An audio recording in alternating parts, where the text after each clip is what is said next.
De quoi tu parles? De quoi tu parles, Une autre semaine qui tire à sa fin. Aujourd'hui, il y a De quoi tu parles de. Merci d'être là, mon nom est Nicolas Brett. Et moi, Marc-Antoine Joly. Merci de nous suivre Facebook, Instagram et de nous suivre sur les plateformes numériques de votre choix. On vous apprécie. On apprécie vraiment et sur les radios de votre choix aussi. Oh que oui! Oh que oui! Montez le volume de la radio! Mais pas trop, parce que des speakers de char, c'est cher à remplacer.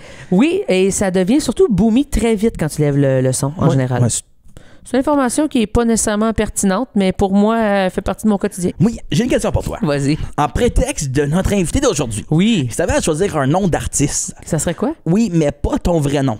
Pratiquement comme un nom de lutteur. Pratiquement comme un nom d'acteur. Oh! Ça serait quoi ton nom de monsieur cool, artistique, célébrité que tu dirais « Ah, je serais capable d'être Claude G. Roux, qui est clairement un joueur de hockey. » C'est un joueur de hockey, ça. Claude Tremblay.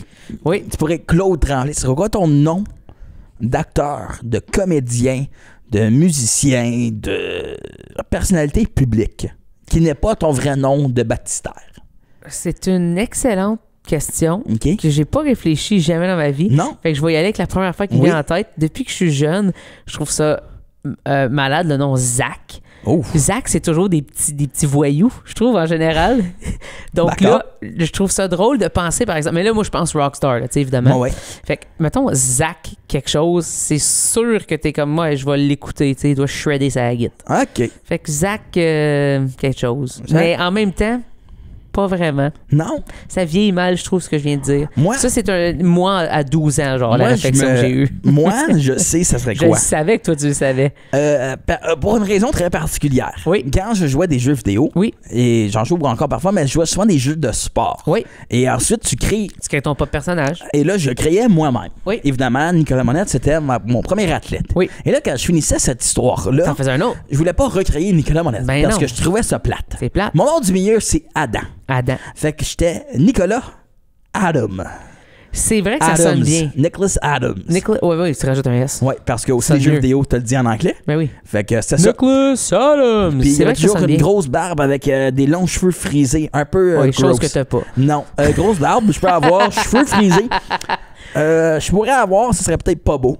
Je me ferais faire une perm sur une tête qui visiblement essaie de s'échapper de J'étais sa pour dire, chevelure. commencer par des cheveux, puis peut-être après ça, tu Oui, pourrais commencer par essayer des cheveux. de faire des cheveux frisés. Mais notre invité d'aujourd'hui a un nom très cool. Oui. Et qui- beaucoup de cheveux. et beaucoup de cheveux qui sont également frisés. Oui. Et puis son nom n'est pas un nom d'artiste, c'est un nom de baptistère qui est Il s'est complètement... fait donner un nom C'est- d'artiste. Je pense Dès que le départ. si jamais il gagne quelque chose, faut que ses parents aillent le chercher. Oui. Juste faire comme... Je mérite le premier prix. Après ça, tu pourras prendre les prochains. Vole-lui un Félix. Oui. Oui, oui. Un Trior, un Félix, Une un médaille. Grammy. L'oratoire. Là, ça aussi. N'importe quoi, vraiment. N'importe quoi. Aujourd'hui à Volé. l'émission, un franco-albertain. Très hâte de dire, José. Sympa. César. Salade César. Ah. Mode Clamato. Comme Jules, de son nom. César, de son empire. C'est lui qui a inventé les calendriers. Je te dirais que tout ce que tu fais, là, ça devient Aussi pire en césarienne. pire. Césarienne. Sais-tu que la salade César n'a pas rapport avec Jules César? OK, on s'en va à l'entrevue, là. OK, bye.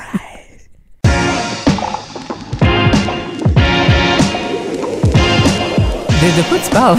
De quoi tu parles,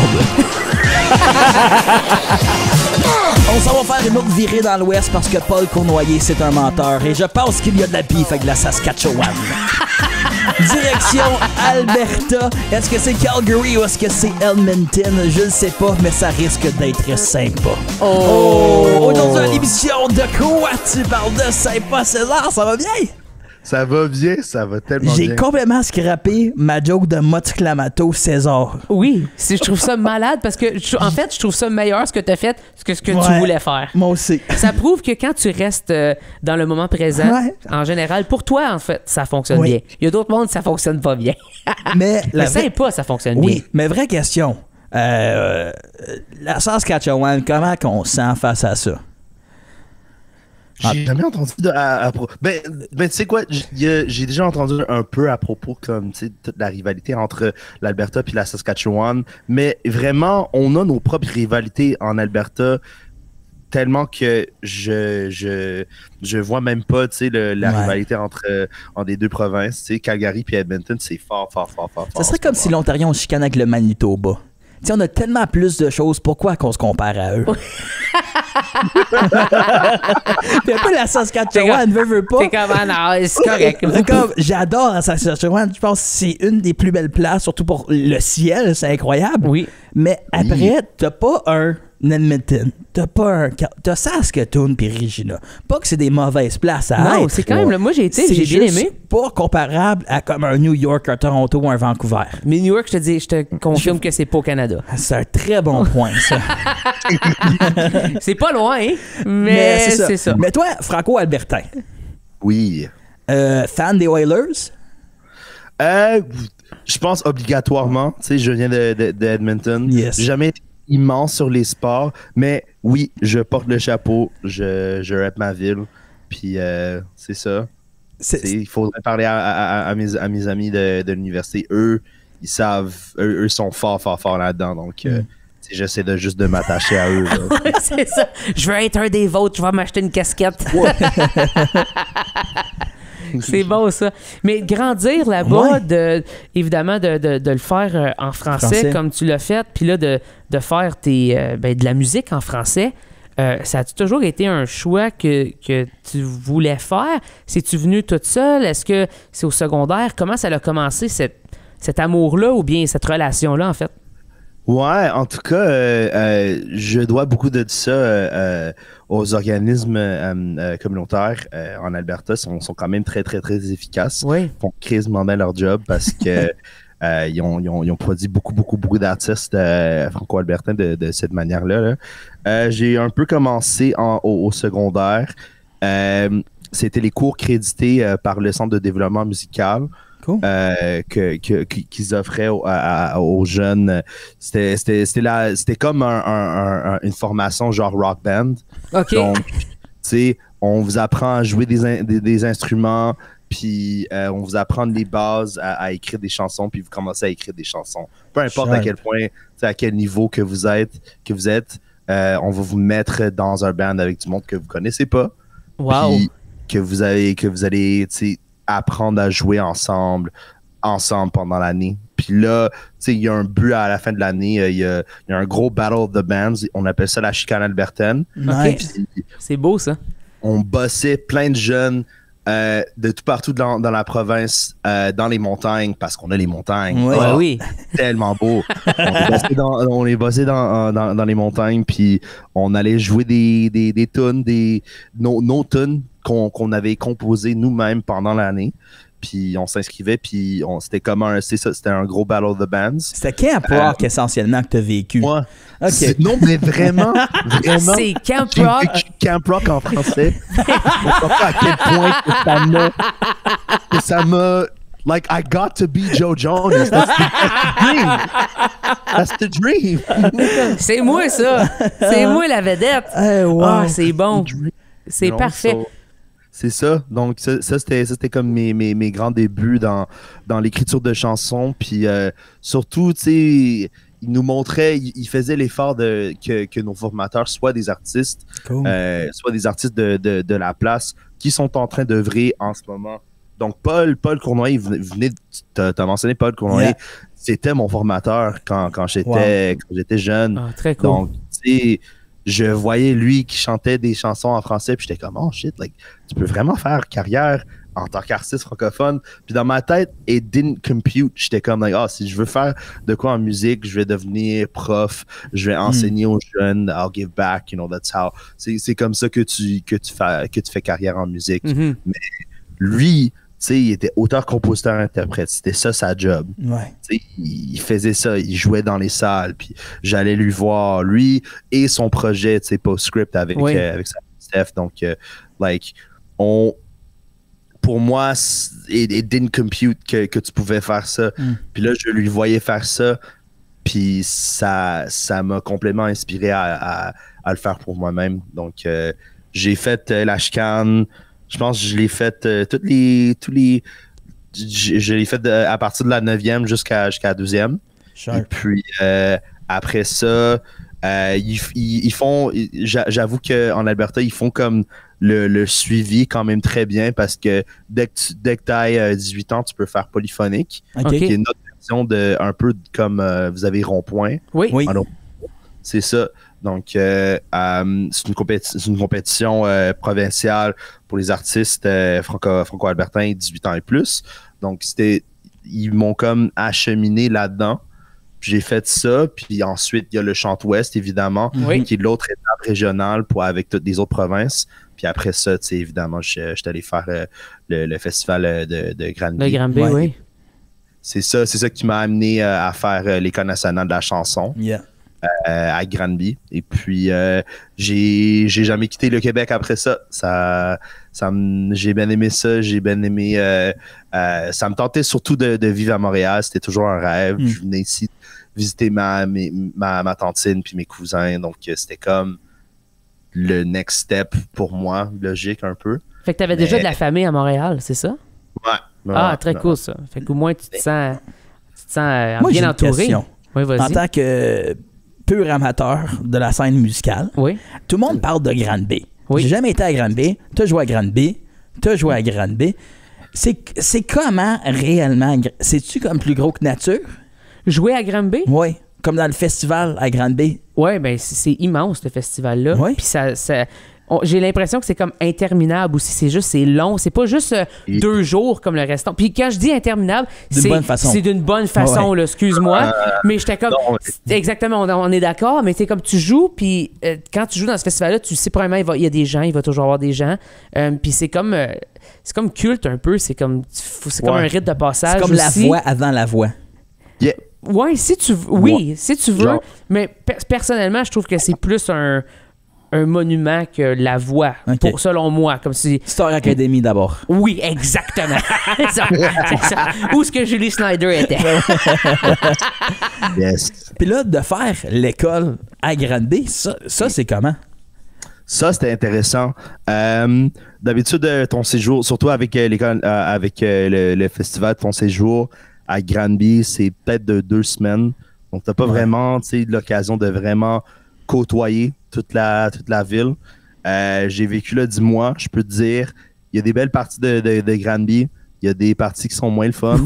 Mais tout ça pour te dire, 10 mois, c'est vraiment... Je pense que ça, c'était comme le... C'était ta limite à toi. C'était ma limite.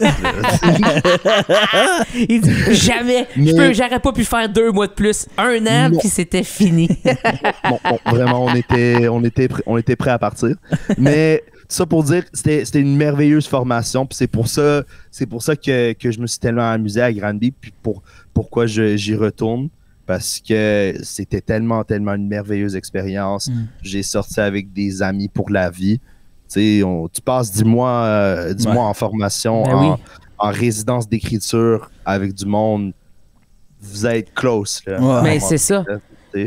Donc, c'est comme la famille maintenant. Donc, je me suis vraiment attaché à ces personnes-là. Puis surtout à l'endroit, puis aux places où est-ce qu'on allait jammer, tu sais, le parc qui était à côté de l'école, Ouais. puis tout ça, là, puis les petits dépanneurs qu'on allait tard à soir qu'on veillait tard à comme 2 heures du matin ou quoi que ce soit. Le Beko Pizza qui a les meilleures frites au monde. Au monde! Pas en tout, j'ai trouvé des meilleures frites. Beko Pizza Granby. C'est ça. Fait que quand tu y retournes, c'est pour cette raison-là, j'imagine. Absolument. Juste pour le Beko. Mais pour contextualiser les gens aussi à Granby, ce qui arrive, c'est qu'ils encouragent beaucoup, ben pas encouragent, c'est ça leur mandat, c'est les auteurs, compositeurs, interprètes. Ouais. Auteurs, compositrices, interprètes, tout le monde. Et puis, c'est le but, c'est fait que c'est pas une histoire de tu vas faire juste de l'interprétation ou tu vas chanter la toune de Céline Dion. Il y en a de ça aussi, mais c'est vraiment genre comment que tu peux trouver ta voix à toi avec Ton propre texte, ton propre projet. Puis évidemment, les gens qui font, il y a un avant et un après l'école de la chanson, puis il y a un avant et un après ton premier festival à Granby et ton expérience à Granby, parce que c'est très, comme tu dis, formateur comme place. Puis toi, évidemment, suite à ça, tu fais de la musique, tu fais des spectacles, tu te promènes. ça fait quoi d'avoir tout ce bagage-là que tu as appris pendant 10 mois qui était juste assez pour pouvoir, après ça, y aller puis faire comme, OK, j'ai encore plus une confiance, je suis encore plus peut-être in tune avec le fait de qui tu es. Puis aussi réseauté. Oui, réseauté, puis qui tu veux être sur scène. Parce qu'il y a un, tu sais, hors scène et un sur scène. Est-ce que toi, tu as réussi à tout trouver ça là-bas? T'en avais-tu déjà avant? Comment ça s'est passé dans le processus? Tu sais, je pense que après avoir fait le festival, je me cherchais un petit peu. Je savais pas nécessairement c'était quoi mon personnage sur scène. Je savais qu'il y en avait un, mais tu sais, même le fait que le monde pense toujours que Saint-Pas-César, c'est un nom d'artiste, c'est pas un nom d'artiste. C'est mon vrai nom. Oui. T'as juste été chanceux, tu t'es fait donner un nom d'artiste. Ah non, mais c'est ça. Donc j'ai l'impression de penser dans ma tête, il faut que je sois à la hauteur de Saint-Pas-César. C'est quoi Saint-Pas-César? Ça veut dire quoi dans la tête du monde qui pense que c'est un personnage artistique?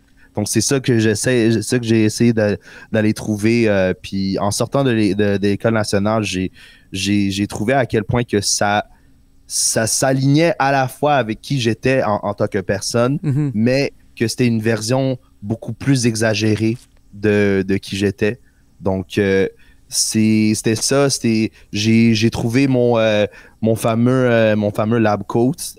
Oui. Ça, c'était un look que j'avais fait il y a des années. J'étais allé à un camp et puis j'avais juste, tu sais, mon lab coat d'un de mes de chimie, j'avais à l'université, c'était dans mon sac, puis on faisait un atelier de tie-dye, puis j'avais oublié mon chandail blanc.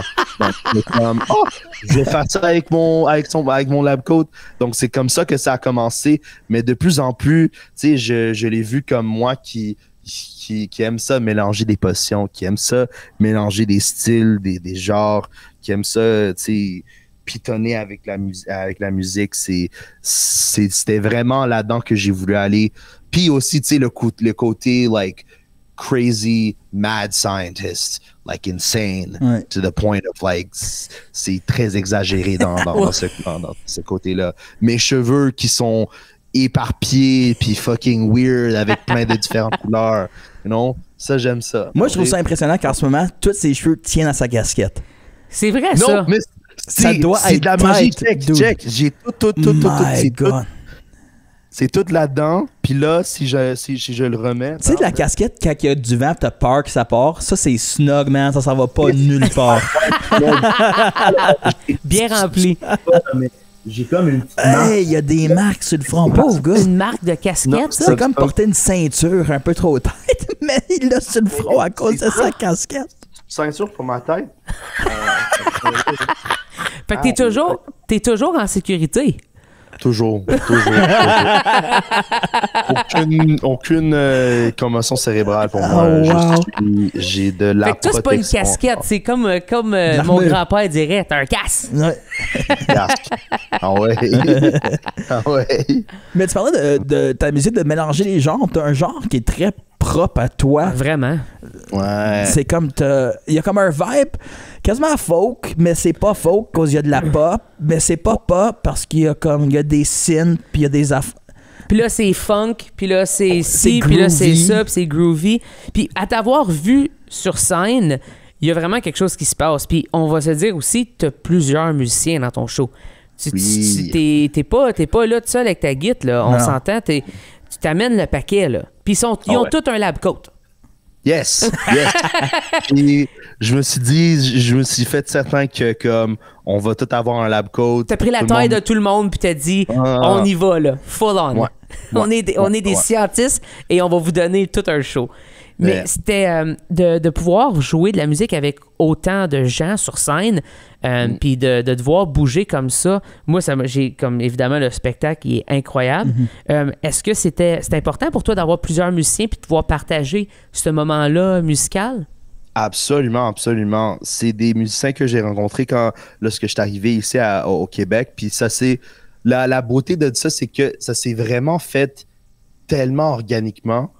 Puis je les ai rencontrés à travers des amis, puis à travers juste du monde. Tu sais, mon bassiste, il a connu il est bassiste pour un autre, pour un autre de mes amis. OK. Elle lui a montré ma musique, il a trippé, il m'a contacté, puis on a commencé à jouer ensemble. Wow. Puis mon drummer, je l'ai rencontré chez une de mes choristes, qui est allée à l'École nationale avec moi. Cool. OK.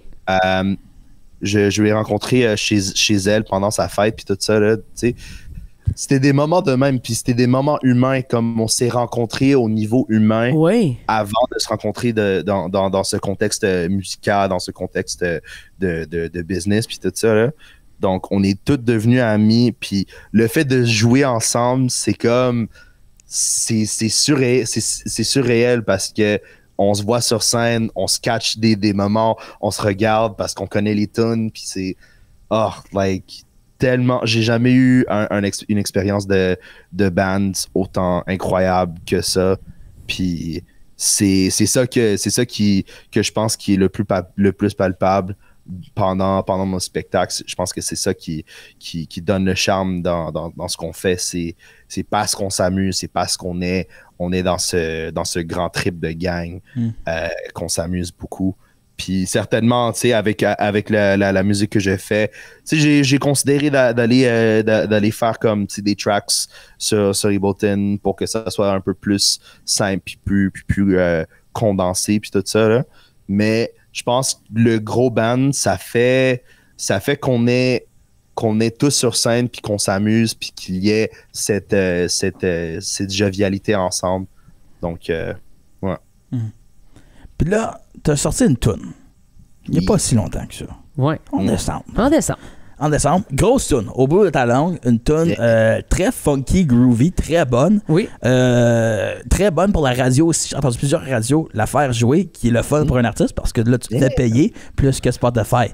Fait que ça, c'est le fun. C'est ça. Est-ce que ça l'annonce peut-être un prochain EP? Ben c'est ça. C'était le premier single d'un projet d'album que je suis en train de travailler dessus en ce moment. Donc ça a été un album complet. Nice. Donc un premier album à 11 tunes me semble. Donc ça va vraiment faire le parcours des derniers 4 ans de ma vie. Wow. Wow. Toute la transition entre avoir quitté l'Alberta, d'être au Québec, aller à l'École nationale, puis tout ce parcours-là. C'est toutes des chansons qui parlent à propos de ça. C'est un projet que j'ai... Oh là là! J'ai eu un gag de je sais pas, il cover une toune de cire pathétique. Le Québec, c'est la place que j'ai choisie. Mais avec son groove, je trouverais ça incroyable. Oh yes! Tu l'appelles faire un featuring, je pense qu'il est prêt. Il a besoin de la job. Oh yeah. Non. Mais oui, ton album. Where you at? Let's go. Ah ouais, cire! Oh man. Mais c'est ça. Ça va être. J'ai appelé le projet Fluide pour parler un peu à propos de la fluidité de la vie. Cool. J'ai toujours adoré cette philosophie de comme il n'y a rien qui est en noir et blanc. Everything is in shades of gray and stuff like that. Puis de voir à quel point que je peux voir toutes les nuances de gris dans ma vie. C'est que. Puis c'est ça que j'ai voulu évoquer à travers cet album-là. Donc j'ai hâte de vous présenter ça. J'ai hâte de. Je commence à comme. On a commencé à tourner un peu ces tunes-là. Là. Oui. Puis la réception est super bonne. Cool. Donc j'ai hâte. Ça va aller dans des différentes directions. Je pense que le défi de cet album-là, c'est comme de fitter tous ces différents genres puis tous ces différents univers musicaux dans un record. Puis pour qu'il y ait comme toujours ce fil conducteur. Ouais. Donc, je pense que le fil conducteur, ça va être ma voix, puis mon soul, puis toute cette patente-là qui fait de moi... Mais qui est propre à toi, là, ça. Qui est propre à moi, c'est ça. Absolument. Donc, j'ai l'impression que ça va être ça qui va être le fil conducteur. Puis sur les réseaux sociaux, j'ai pu voir que tu as aussi enregistré ça avec un band live Live on the floor. Fait que pour les gens qui savent pas c'est Ouais. quoi, maintenant, en général, les gens vont enregistrer un instrument à la fois. Donc, tu enregistres la batterie habituellement premier, ensuite la basse, la guitare, et ainsi de suite. Mais là, Saint-Paul, il a dit non, moi, je suis pas comme les autres. Moi, je veux retourner comme dans les années 70 quand tout le monde jouait en même temps. Et ça veut dire que, en général, si une personne se trompe, Faut tout recommencer. souvent, c'est pas nécessairement la take qui va être choisie. Ouais. Donc, tu peux toujours puncher. On est dans un monde où on peut rectifier des trucs, mais reste que, en général, tu vas avoir l'essence complète qui serait une take parfaite de tout le monde en même temps. Ouais. Donc, lui, il s'est mis ce stress-là pour faire ça. Puis moi, je veux savoir, est-ce que ça a bien été? Ça s'est quand même bien été. Comme je suis choyé d'avoir des musiciens Incroyable. Non, mais incroyable, surtout en studio. C'est des musiciens qui ont quand même beaucoup d'expérience Oui. en studio. Donc, c'était pas la première fois pour eux. Et donc, puis c'est des musiciens qui sont vraiment, le mot en anglais, c'est gung-ho, sont très, très, très partants pour le Ouais. projet. Donc, ils connaissent les tunes, ils savent, on les a vraiment bien pratiqués, surtout la version studio. Donc, quand on est rentré là-dedans, c'était comme, on s'est placé, puis c'était très naturel, puis c'était Ah, c'est très, le fun, ça. c'était très facile. On a aussi eu un réalisateur Oui. de Mario Lepage. Mario Lepage, Oh my God. Pontex. Pontex. Le dieu de toute la réalisation musicale. Et de la like, colle. Oui. mais vraiment, là, à quel point qu'il peut se coller à n'importe quel projet Oui. puis le rendre en or, c'est Mais incroyable. c'est un humain incroyable aussi, Oui. tu sais. Fait que non Vraiment, seulement qu'il est bon musicien, bon artiste, il a une tête incroyable, mais il est aussi vraiment gentil, puis je pense que ça va loin, tu sais. Mais toi Ouais. aussi, à t'avoir parlé quelques fois, là, ça fait plus de fois qu'on se parle, puis je trouve que tu transfères très bien ça, cette joie de vie, vraiment en spectacle aussi, comme de parler entre tes tunes, de parler avec les gens. Est-ce que c'est quelque chose que t'aimes faire? Est-ce que c'est quelque chose qui est important dans ton show? Ben oui. Tu sais, c'est... Like, si moi, je m'amuse pas... Le monde va trouver ça long. Si je m'amuse pas, ça, c'est quoi le but? quoi le but si je m'amuse pas? Yeah. Like, puis j'ai longtemps gossé sur des tunes que j'aimais pas parfois, tu sais, dans les temps plus débutants de ma carrière, quand j'étais plus jeune, tu sais, j'avais longtemps gossé sur des tunes que, tu sais, j'avais écrit parce que je pensais que ça allait bien marcher sur les réseaux puis tout ça, là, mais pas que j'aimais moi, pas que j'aurais dansé dessus. T'étais moi. dans un compromis, genre. C'est ça. Donc, mais là, je me sens comme je fais de la musique que j'aime, puis je le ressens, puis j'espère, j'espère que ça se transfère à travers de la perfo puis tout ça, là. Mais tant que moi je m'amuse pas, le show va pas bien aller. Donc, On invite les gens de le voir en show Oui. et de se croiser les doigts et d'espérer voir cet album-là. On a-tu une petite date que tu peux dévoiler ou pas vraiment encore? Ou une saison. pas de date de date c'est concrète correct. encore, mais je peux te dire, je peux au moins vous dire Une saison. une saison peut-être soit automne 2024 ou hiver. Ou hiver. 2025. Début hiver 2025, genre. Je comprends la vibe. Ouais. Puis je connais les temps de lancer un album aussi. Sinon, Oh, yeah. hiver 2024, c'est Noël, puis je te dirais que c'est pas le moment de le faire. À moins que c'est un album de Noël. Si oui, il sort là en octobre. Oui. Sinon, attends. Mais hey, merci beaucoup d'avoir Yes. pris le temps de nous jaser. Puis on te souhaite Yes. vraiment bon succès avec tes trucs. Puis on a hâte d'entendre ça. Yeah. Yeah, merci.